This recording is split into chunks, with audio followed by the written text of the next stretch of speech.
though, reports that funding for President Trump's border wall will not make it into Congress's spending bill, not slowing down interest from the builders wanting in on the business. More than 200 companies have expressed interest in submitting their bids to help construct a wall along the southern border, according to the Wall Street Journal. Joining us right now is the CEO of Penna Group, and he joins us right now, Michael Evangelista Sasaga. Good to see you, Michael. Good to see you. Thank you so much for joining us this morning. And your company submitted a bid to work on that wall. You want this business? We do.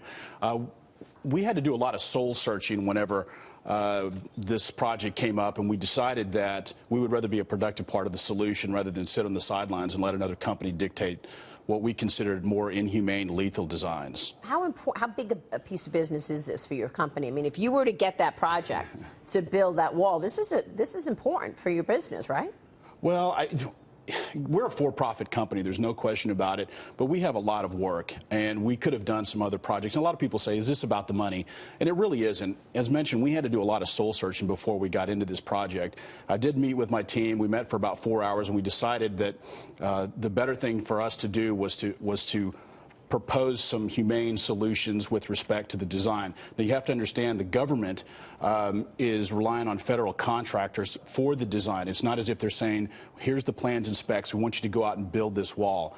So they're looking to us to do the design concept. Wow. So what does a more humane wall look like? I mean, what are you thinking? Well, a lot of that's, I can't say too much about it because otherwise, because the extension has been given.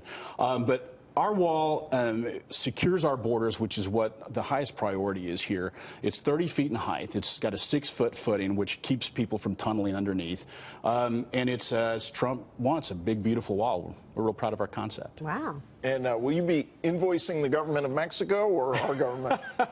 Well, I'm going to go ahead and invoice the United States on this one. And I think what a lot of people are considering or concerned about is just making sure we do have doors, that we do still allow people to come here and work who want to come visit. I don't know if you have sort of thoughts on those policies generally, but yes.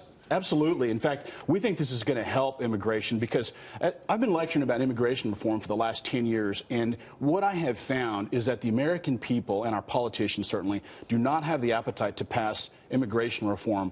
In other words, passing new laws when we aren't enforcing the laws on the books. So my thought is, and I truly believe this, that once we secure our borders, build the wall, then at that point we can have a rational conversation about comprehensive immigration reform, including proposing some very rational solutions like earned citizenship programs. Now, the Journal is reporting, the Wall Street Journal did analysis, and they found that 13% of the companies expected to submit proposals are owned by Hispanics.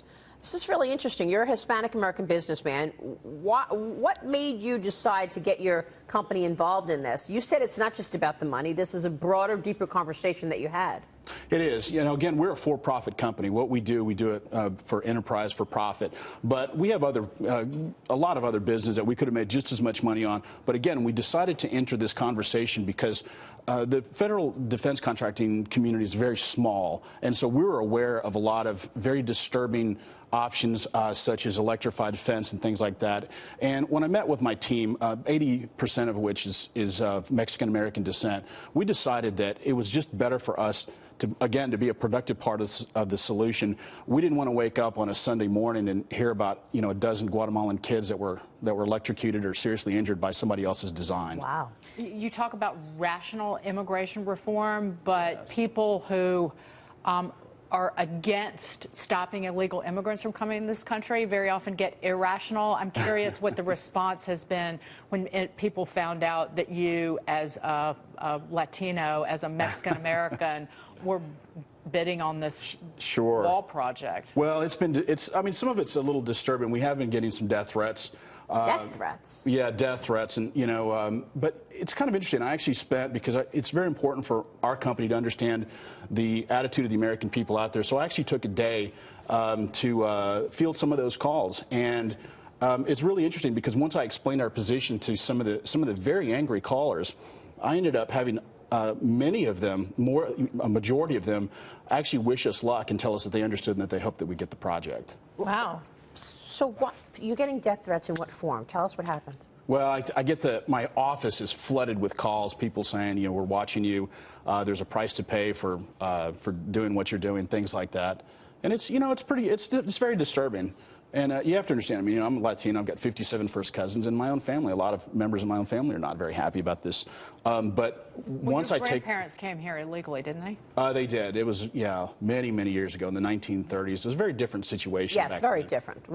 Very different. Unfortunately, you know, as everyone knows, for the last 35 years, we have done nothing about immigration in terms of reform. The only thing that we've done is we have entrenched both sides. One side is talking about security, the other side is talking about immigration reform, and everyone is just yelling at each other. Nobody's coming together on this issue. My hope is that once we build this wall, then, again, we can have that rational conversation that we desperately need. We have probably 14 to about 18 million undocumented workers in this country that have absolutely no avenue to come out of the shadows. We're hoping that once we secure our borders, the American people will finally have the appetite. So your design has the wall up 30 feet, right? You said? 30 feet. 30 feet. Give us one more secret about your design.